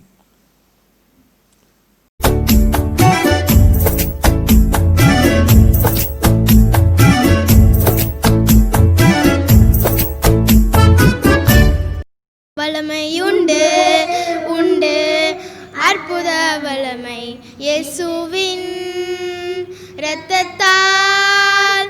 வல்லமையுண்டு உண்டு அற்புத வல்லமை இயேசு கிறிஸ்துவின் இரத்தத்தினால். There is power, power, wonder working power in the blood of the Lamb. There is power, power, wonder working power in the precious blood of the Lamb. Kalan படையில் நான் நிற்க மாட்டேன், சவாரி செய்து சுட்டிட மாட்டேன், விமானம் படையில் பறந்திட மாட்டேன். நான் இயேசுவின் போர் வீரன், நான் இயேசுவின் போர் வீரன், நான் இயேசுவின் போர் வீரன். காலான் படையில் நான் நிற்க மாட்டேன், சவாரி செய்து சுட்டிட மாட்டேன், விமானம் படையில் பறந்திட மாட்டேன். நான் இயேசுவின் போர் வீரன்.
போற்றும்.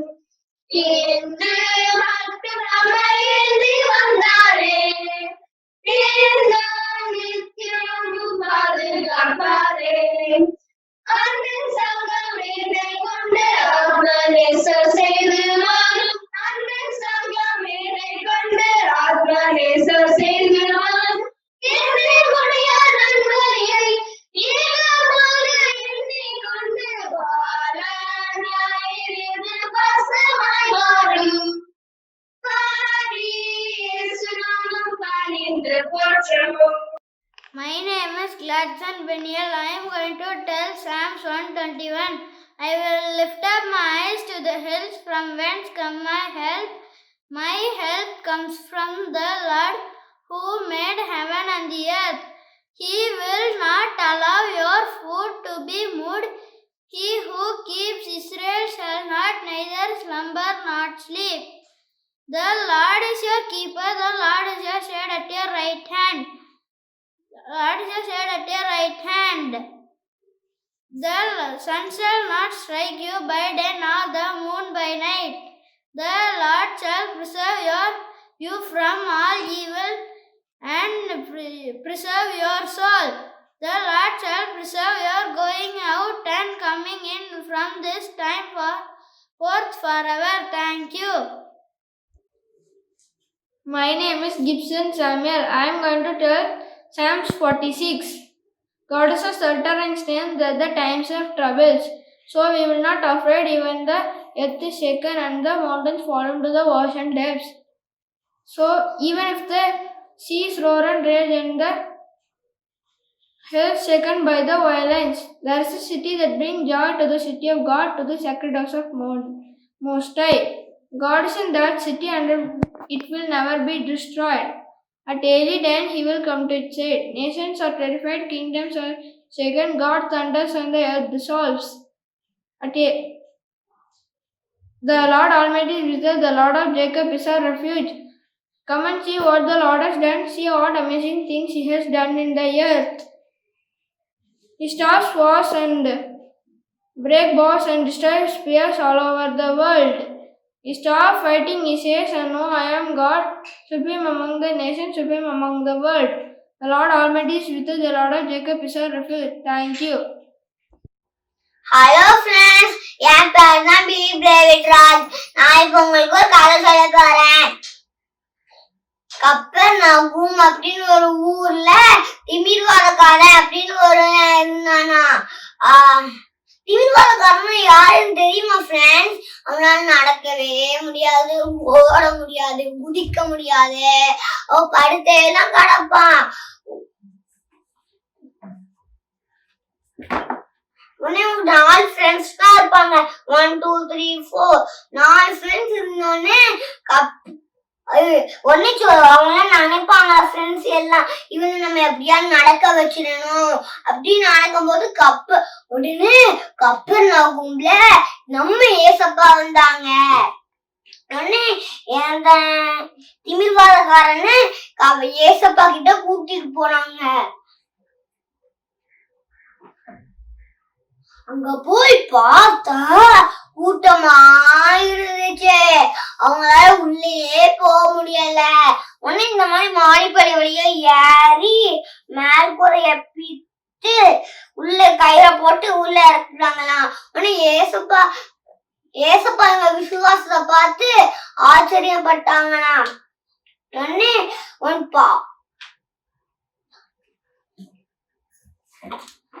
பாவங்கள் மன்னிக்கப்பட்டது. உன் படுக்கையை எடுத்துக்கொண்டு உன் வீட்டுக்கு போ அப்படின்னு சொன்னோன்னு உன் படுக்கைய எடுத்து சுருட்டி தலை மேல வச்சுட்டு ஏசுராஜாகவே உண்டாகட்டும் அப்படின்னு சொல்லிட்டு போயிட்டானா. ஃப்ரெண்ட்ஸ், நம்மளும் இந்த மாதிரி விசுவாசமா இருந்தா ஜெயம் பெற்றுக்கொள்ளுவோம். தேங்க்யூ. டிங் டிங் டிங். சர்ச்சில் முதல் பெல் அடிச்சுட்டாங்க. நம்ம எப்படியாவது செகண்ட் பெல்குள்ள சர்ச்சுக்கு போயிடணும். ஹாய் டீனா, என்ன பண்ற? நான் வந்து சர்ச்சுக்கு போயிட்டு இருக்கேன். சண்டே அதுமா ஜாலியா விளையாடாம நீ சர்ச்சுக்கு போயிட்டு இருக்க? வா ஜாலியா விளையாடலாம். நம்ம வந்து 6 நாளும் வந்து நமக்காக ஸ்கூல்ல போய் படிச்சுட்டு இருக்கோம். நம்ம வந்து 7ஆவது நாள் மட்டும் தான் சர்ச்சுக்கு போய் ஏசப்பாவோட வசனத்தை ருசி பார்த்ததான் ஏசப்பா எவ்வளவு நல்லவங்கன்ட்டு நம்மளால புரிஞ்சிக்க முடியும். என்னது, you may taste the Jesus? Jesus எப்படி டேஸ்ட் பண்ண முடியும்? எஸ், நம்மளால ஜீசஸ டேஸ்ட் பண்ண முடியும். எப்படி? இரு, நான் உனக்கு ஒரு சாம்பிள் காட்டுறேன். காட்டு. இது என்னது? ஆப்பிள். இது கூடயுமே யாருக்கும் தெரியாது. இது வந்து எங்க அங்கிள் வந்து காஷ்மீர்ல இருந்து வாங்கிட்டு வந்தாங்க. காஷ்மீர் ஆப்பிள் சொல்லும் போதே சாப்பிடும் போல இருக்கு. எனக்கு ஒரு பீஸ் தாயே இருந்தா. சூப்பரா இருக்குது. இதே மாதிரி ஆப்பிள் நான் இது வரைக்கும் பாளையங்கோட்டையில சாப்பிட்டதே கிடையாது. அதே மாதிரி பாத்தியா இதே நீ வந்து நான் வந்து உனக்கு வந்து காஷ்மீர்ல இருந்து காஷ்மீர் ஆப்பிள்னு சொல்லும் போது உனக்கு டேஸ்டா இருந்ததா, குடுக்கும் போது உனக்கு டேஸ்டா இருந்ததா? எனக்கு சாப்பிடும் போதுதான் டேஸ்டா இருந்துச்சுனா. அது பாத்தியா இதே மாதிரிதான் நம்ம ஏசப்பாவோட வசனத்தை ருசி பார்த்தாதான் ஏசப்பா எவ்வளவு நல்லவங்கன்ட்டு நம்மளால புரிஞ்சுக்க முடியும். சரி டீனா, வா நம்ம 2 பேரும் சேர்ந்தே பாலர் சண்டைக்கு போலாம். பாத்தீங்களா ஃப்ரெண்ட்ஸ், இதே மாதிரி சங்கீதம் 34:8 ஒரு வசனம் சொல்லுது, கர்த்தர் நல்லவர் என்பதை ருசித்து பாருங்கள்ட்டு ஒரு வசனம் சொல்லுது. அதே மாதிரி நாமும் ஏசப்பாவோட வசனத்தை ருசி பார்த்து ஏசப்பா எவ்வளவு நல்லவங்கன்ட்டு நம்மளால தெரிஞ்சுக்க முடியும். ஹாப்பி பாலர் சண்டே. தேங்க்யூ. அயங்கள் பார்த்தாலும் கொடி சனம் இருந்தாலும் அமைதியில அழக நீங்க கண்டுபிடிக்கலையே. நான் உங்களை மறந்த போதும் நீங்க என்ன மறக்கவில்லை. நான் கீழே விழுந்து நீங்க என்ன விட்டு கொடுக்கலையே. அட மனுஷன் மறந்த நீங்க என்ன துக்க மறக்கலையே. உண்மை யாரா அதிப்பேங்க அழகே. மணிக்க வந்த அழகும் உன்னை பாட உன்னை புகழ ஒரு நாவு கட்டளையே. கசப்பனும் இல்லாம முகவரி இல்லாம தனிமையினால் உள்ள தனி மறக்கலையே. நான் உடைச்சு போய் கிடந்து, நான் நொறுக்கப்பட்டு கிடந்து என்னை ஒட்டி சேர்க்க நீங்க வைத்த நான் மறக்கலையே. என் கண்ணீரனுக்கு தொடச்சு விட்டதை நான் மறக்கலையே. மேலாதிப்பேன் அழகே, உன்னை மன்னிக்க வந்த அழகே. உன்னை பாட உன்னை புகழ ஒரு நாவு பத்தலையே. மேலாதிப்பேன் அழகே, என்னை மன்னிக்க வந்த அழகே. உன்னை பாட உன்னை புகழ ஒரு நாவு பத்தலைக்கு. நான் ஜோஷ்வாஜே பேசுறேன். இப்போ ஜீவா அப்பம் அப்படிங்கிற டாபிக்ல கொஞ்ச நேரம் உங்கள்கிட்ட பேச போறேன். முதல்ல அப்பம்னா உணவு. ஜீவ அப்பம் அப்படின்னா நமக்கு ஜீவனை தருகிற அவருடைய ஜீவனையே நமக்கு தந்த நம்ம ஏசப்பாவுக்கு தான் கொடுத்தது. ஜீவ அப்பம் நானே யோவான் 6:48 அவரே கொடுத்தார். ஒரு அப்பம் உருவானா தேவையான தானியங்கள்லாம் நல்லா இருக்கிறாங்க. அப்பதான் நம்ம அந்த அப்பமா செஞ்சு சாப்பிடுவோம். நம்ம ஏசப்பாவும் அந்த தானியம் மாதிரியே நமக்காக சிலுவையில ஏசாயா 53:5 சொன்ன மாதிரியே நமக்காக சிலுவையில நொறுக்கப்பட்டாரு. அவருடைய சரீரத்தை ஃபுல்லா நமக்காக கொடுத்தாரு. நம்ம ஏசப்பாவும் சாதாரண அப்பம் மாதிரி இல்லை. சாதாரண அப்பம் சும்மா கொஞ்ச நேரம் தான் நம்ம சரீரத்தை சேர்த்து. பழைய ஏற்பாட்டு காலத்துல தேவன் மன்னாக மோசே மூலமா கொடுத்தாரு. அது ஒரு சரீர புசியை மட்டும்தான் தீர்த்து. 2வது அது இஸ்ரவேல் மக்களுக்கும் அவங்கள சேர்ந்தவங்களுக்கும் மட்டும்தான் கொடுக்கப்பட்டது. நம்ம ஏசப்பாவோ நம்ம ஆத்ம பசியை தீர்ப்போம். அதுவும் கொஞ்ச நேரம் மட்டும் நிரந்தரமா. ஆத்ம பசினா என்னன்னு தெரியுமா? நம்ம உடம்பெல்லாம் அழிஞ்சாலும் ஆத்மா அழியாது. அதனால அது ரொம்ப ப்ரெஷியஸ். ஏன்னா அதான் நம்ம உண்மையாவே ரெப்ரசன்ட் பண்றது. இந்த உலகத்துல நம்மளுக்கு எவ்வளவு மேன்மைகள் கம்ஃபர்ட்லாம் இருந்தாலும் நம்ம ஆத்மா திருப்திப்படுத்தணும்னா அதுக்கு நல்ல ஆகாரம் வேணும். ஆனா நம்ம ஜீவ அப்பமாகிய ஏசப்பா நம்ம ஏசப்பாவால தான் முடியும். ஏசப்பா மண்ணா மாதிரி ஏசப்பா பர்டிகுலர் மக்களுக்கு மட்டும் கொடுக்கப்பட்டது. இந்த உலக மக்கள் எல்லாருக்கும் சொந்த ரட்சகரா தேவனால கொடுக்கப்பட்டாரு. இவ்வளவு நல்ல ஜீவ அப்பமாகிய ஏசப்பா இல்லைன்னா நம்மளால பரலோகத்துக்கு போகவே முடியாது. என்ன இல்லாம பிதாடத்தில் வரான் அப்படின்னு ஏசப்பா சொல்லியிருக்காரு. என்னிடத்தில் வருகிறவன் ஒரு காலம் பசியிருக்கிறான், என்னிடத்தில் விசுவாசமா இருக்கிறவன் ஒரு காலம் தாகமடையான் அப்படின்னு யோவான் 6:35 ஏசப்பா சொல்லியிருக்காரு. இவ்வளவு நல்ல ஜீவ அப்பமாரியே ஏசப்பா நம்ம கற்றுக்கொள்ளணும்னா அதுக்கு நம்ம என்ன பண்ணணும் தெரியுமா? அவர் நமக்காக சிலுவையில இருக்க சிந்தி மரிச்சாரு முழுசா நம்பி நம்முடைய பாவம் எல்லாம் அவர்கிட்ட அறிக்கையிட்டு அவரை கூப்பிட்டு நம்ம உள்ளத்துல உட்கார வச்சுக்கணும். அவ்வளவுதான். இந்த ஜீவ அப்பம் கொடுக்குற பலத்தினால நிலையில்லாத உலக வாழ்க்கையை விசுவாசத்தோடு ஓடி முடிப்போம். அப்புறம் அவர் நமக்காக ரெடி பண்ணி வச்சிருக்கிற ஜாலியா அவர் கூடவே அவரை பார்த்துக்கிட்டே நித்தியமா பரிசுத்தம் பெற வந்துட்டீர்களாம் ஒப்பில்லா திருஸ்தானத்தினால் பவதோஷம் நீங்க நம்பினீர்களாம் ஆட்டுக்குட்டியின் ரத்தத்தினால் மாசில்லா சுத்தமா திரு பொன்னிய தீர்த்தத்தினால் குற்றம் நீங்கி விடகுணமாறிட்டா ஆட்டுக்குட்டியின் ரத்தத்தினால் பரலோக சிந்தை அணிந்தீர்களா வல்ல மீட்பதையாளுத்தினால் மறுஜன்ம குணமடைந்தீர்களா ஆட்டுக்குட்டியின் ரத்தத்தினால் மசலா சுத்தமா திரு பொன்னிய தீர்த்தத்தினால் குற்றம் நீங்கி விடகுணமாறிட்டா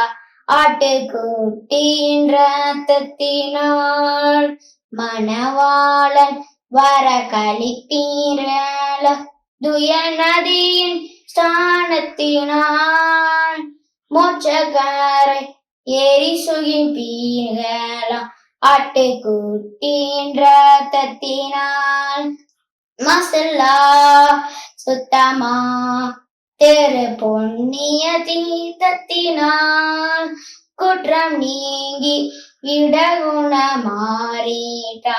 ஆட்டுக்குட்டியின் ரத்தத்தினால் மாசுக்காரை நீங்கும் நிசப்பாவியே சுத்தரத்தின் சக்தியினால் முத்தி பேருண்டாகும் குற்றவாளி ஆட்டுக்குட்டியின் ரத்தத்தினால் மாசில்லா சுத்தமா திரு பொன்னிய தீர்த்தத்தினால் குற்றம் நீங்கி விடகுணமாறிட்டா ஆட்டுக்குட்டியின் ரத்தத்தினால் கர்த்தர் என் மேய்ப்பராயிருக்கிறார், நான் தாழ்ச்சி அடையேன். அவர் என்னை புல்லுள்ள இடங்களில் மேய்த்து அமர்ந்து தண்ணீர் அண்டையில் என்னை கொண்டு போய் விடுகிறார். அவர் என் ஆத்துமாவை தேய்ச்சி தம்முடைய நாமத்தின் நிமித்தம் என்னை நீதியின் பாதையில் நடத்துகிறார். நான் மரண இருளில் பள்ளத்தாக்கிலே நடந்தாலும் பொல்லாப்புக்கு பயப்படேன். தேவரீர் என்னோடு கூட இருக்கிறீர். உமது கோலும் உமது தடியும் என்னை தேய்ச்சும். என் சத்துருக்களுக்கு முன்பாக நீர் எனக்கு ஒரு பந்தியை ஆயத்தப்படுத்தி என் தலையை எண்ணெயால் அபிஷேகம் பண்ணினீர். என் பாத்திரம் நிரம்பி வழிகிறது. என் ஜீவனுள்ள நாளெல்லாம் நன்மையும் கிருபையும் என்னை தொடரும். நான் கர்த்தருடைய வீட்டிலே நீடித்த நாட்களை நிலைத்திருப்பேன். நிறைவு கீதமாக 200 ஆண்டு கீதங்கள் 377வது பாடலை பாடுவோம். 200 ஆண்டு கீதங்கள் 377 இயேசு என்ற நேசரே கண்டேன் வேத நூலிலே 377வது பாடல்.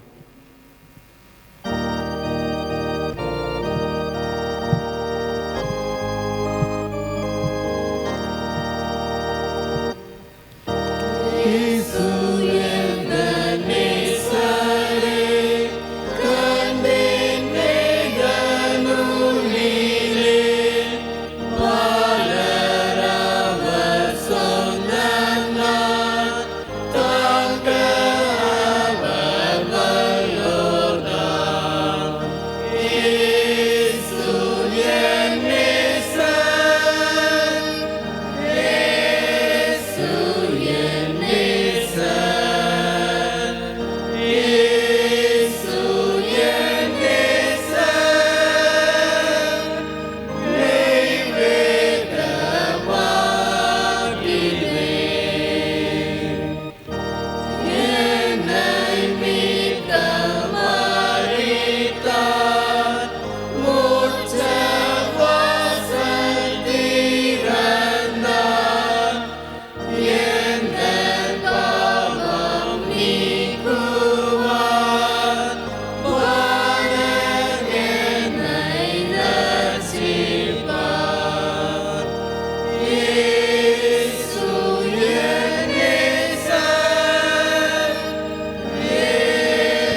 ஜெபம் செய்வோம்.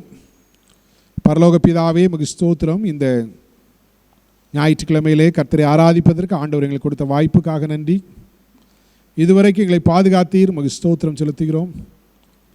ஆண்டவரே, எங்கள் ஜீவன் உங்களது பார்வைக்கு அருமையாயிருந்தது, நன்றி சொல்கிறோம். நீ செய்த எல்லா நன்மைகளுக்காக ஆண்டவருக்கு ஸ்தோத்திரம் செலுத்துகிறோம். தேவரீர் தாமே தொடர்ந்து எங்களை பாதுகாக்க வேண்டும் என்று நாங்கள் ஜெபிக்கிறோம். உங்கள் ஜீவன் கிறிஸ்துவுடனே கூட தேவனுக்குள் மறைந்திருக்குதுன்னு சொன்ன ஆண்டவரே, கண்மணியைப் போல் நீர் எங்களை பாதுகாத்து கொள்ள வேண்டும் என்று ஜெபிக்கிறோம். அக்கினி மதிலாக எங்களை சூழ்ந்து கொள்ள வேண்டும் என்று மன்றாடுகிறோம். தேவரீர், விசேஷமாக இந்த கொள்ளை நோயினால் பாதிக்கப்பட்ட மக்களுக்காக ஜெபிக்கிறோம். நானே உன் பரிகாரியாகிய கர்த்தர் என்று சொன்ன ஆண்டவரே, வியாதியை உன்னை விட்டு விலக்குவேன்னு சொன்னவரே, ஆண்டவரே உம்முடைய தழும்புகளால் குணமடைகிறோம் என்று வாசிக்கிறோமே. ஆண்டவர் தாமே உம்முடைய பிள்ளைகளை குணமாக்கியருளும். ஆண்டவரே, தனிமைப்படுத்தப்பட்ட மக்களுக்கு மன ஆறுதல் தாரும்.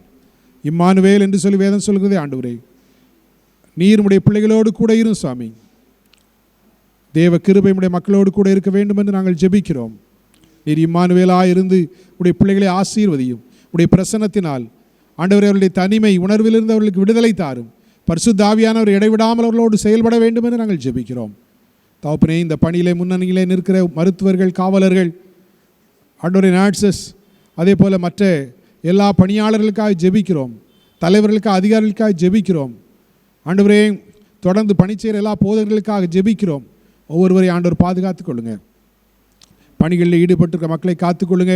சீக்கிரமாக இந்த கொரோனா தொற்று நீங்கி போகவும், நாங்கள் எல்லாரும் மகிழ்ச்சியோடு இணைந்து கர்த்தரை ஆராதிக்கவும், ஆண்டவரே காரியங்களை செய்யவும் ஆண்டவர்களுக்கு பலன் தாரும். பள்ளிக்கூடங்கள் எல்லாம் திறக்கப்படவும் ஆண்டவர் அருள் தாரும். ஆலயங்களிலே தேவ நாம மகிமையின் சத்தம் கேட்கப்பட அருள் தாரும். தேவ கிருபை கூட இருக்க வேண்டும் என்று ஜெபிக்கிறோம். இந்த ஜெபத்திலே பங்கு பெற்ற ஒவ்வொருவரையும் கர்த்தர் ஆசீர்வதிங்க. ஆண்டவரே, இந்த பணி நடைபெறுவதற்கு உதவியாக இருக்கிற ஆண்டவரே டெக்னீஷியன்ஸ் மற்றும் எல்லாரையும் கர்த்தர் ஆசீர்வதிங்க. தேவ கிருபை மது ஜனத்தோடு கூட இருப்பதாக இயேசு கிறிஸ்துவின் மூலம் தாழ்மையோடு வேண்டிக் கொள்கிறோம் நல்ல பிதாவே, ஆமீன். தேவனுடைய இரக்கமுள்ள கிருபைக்கும் பராமரிப்புக்கும் உங்களை ஒப்புவிக்கிறோம். கர்த்தர் உங்களை ஆசீர்வதித்து காக்க கடவர். கர்த்தர் தமது முகத்தை உங்கள் மேல் பிரகாசிக்க பண்ணி உங்கள் மேல் கிருபையாயிருக்க கடவர். கர்த்தர் தமது முகத்தை உங்கள் மேல் பிரசன்னமாக்கி இப்பொழுதும் எப்பொழுதும் உங்களுக்கு சமாதானம் கட்டளையிட கடவர். ஆமீன்.